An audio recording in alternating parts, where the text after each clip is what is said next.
My name is Paul and I'm working here at Star Citizen as a lead engine or lead game programmer, especially working on Dogfight at the moment, and the last couple of months we pretty much crunched to get Dogfight in a good state to show it to you guys.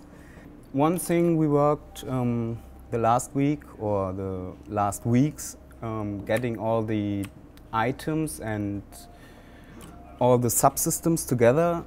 They are all connected like in real world, so you have a radar item which sends radar information, which is then processed by an identification device, and this is sent to the actual display in your HUD, so player in the end will be able to totally customize their ships if they want. And this is what I'm working at the moment, to bring all those systems together. We have like an energy flow system where we can detach and attach items like you would put a plug into your jack in the wall. So I'm Dan Tracy. I'm the senior technical designer here at Cloud Imperium Games, working here in LA. So I'm right now for Dogfighting. I'm actually working on quite a bit of stuff with the Hornet destruction, as well as a lot of the destructibilities for like the asteroids, setting up the levels. Been working with a bunch of other people on like the particle effects, setting up the vehicle setup.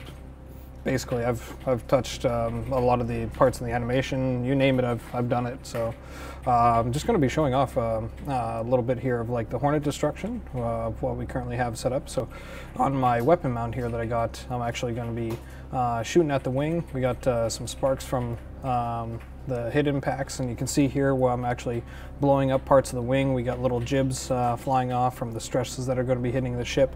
We're going to be changing this around a little bit, so it's actually going to be localized to where you're actually hitting on the ship. So these different panels are actually going to be blowing off, and when you're actually shooting at the wings here, you'll blow off like parts of the ship. You'll lose your weapons here. You can see that one flying away here. And then you can actually completely like disassemble the actual vehicle entirely. And we're going to be doing this for all these different parts actually. Chris Smith, I'm the lead ship modeler here at Cloud Imperium Games.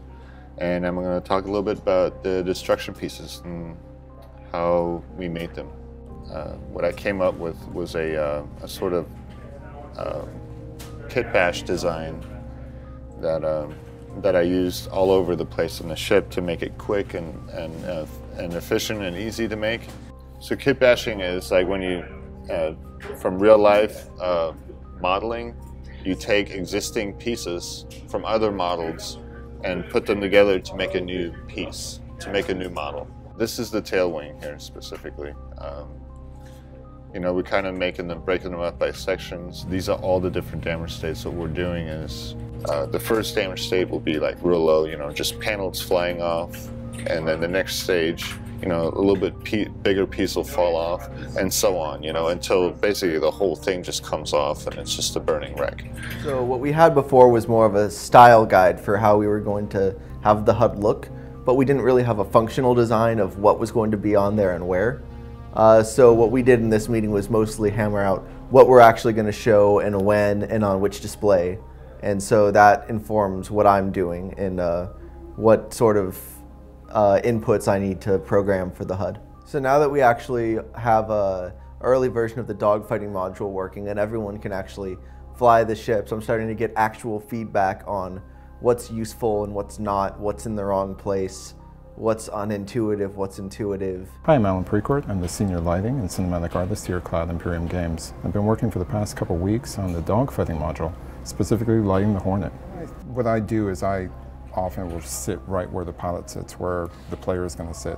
And I'll keep looking around going, okay, I like that, I don't like that. And I keep moving the camera back and forth to try to see where the light is falling, what sort of bad effects I'm getting that aren't really desirable, and then I'll just keep changing it back and forth. So what it is a lot of placing a light, taking a look at the environment, going back, thinking about it some more, going back to the light, moving it a little bit more. So that's a really, really rough idea of how that looks for the cockpit. And after about 3-4 days of work, it looks like this. Hi, my name is Forrest, technical artist at Cloud Imperium Games. Mostly been concentrating on special effects. So explosions, muzzle flashes, when all the damage states switch, having sparks and fire and stuff happening when things are spinning around, flying around, trails. Currently, we just had a new tool made that allows us to do volume particles, and that means instead of our explosions just being kind of flat images, we now have volumes that can be rendered and created, so it has much more of kind of this fireball type effect when the explosion happens, along with the debris that kind of shoots out, and also the smoke. And then also in the dogfighting level, we have like an asteroid field and a lot of space dust that surrounds and is inside the asteroid field. And for that, we actually use volume particles, which is also a 3D particle that's very different and new. And that allows us to get these nice, dense looking areas actually through particles. So probably my favorite thing that is being worked on right now is the shields. So we now have the ability to have a very flexible tool to create a lot of different looking shields and have a lot of control on how the shields look. So he's been spending a lot of time adjusting perimeters. You know, maybe there's a hot spot, then it kind of starts breaking up, then it maybe comes to like this kind of energy, then just some noise, and just dialing down all the settings depending on your shield damage from like 0 to 100, like how charged it is, how not charged it is, and just kind of creating this kind of very procedural looking effect based on what's happening around you and how you're getting hit and everything.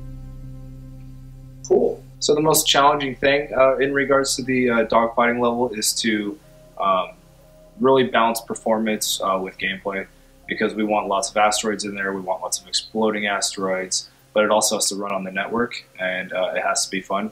And so we're really trying to balance, get the highest fidelity graphics we can get with the highest fidelity gameplay that we can get, and that's kind of the balancing act that seems to be the most challenged but the most fun as well. So.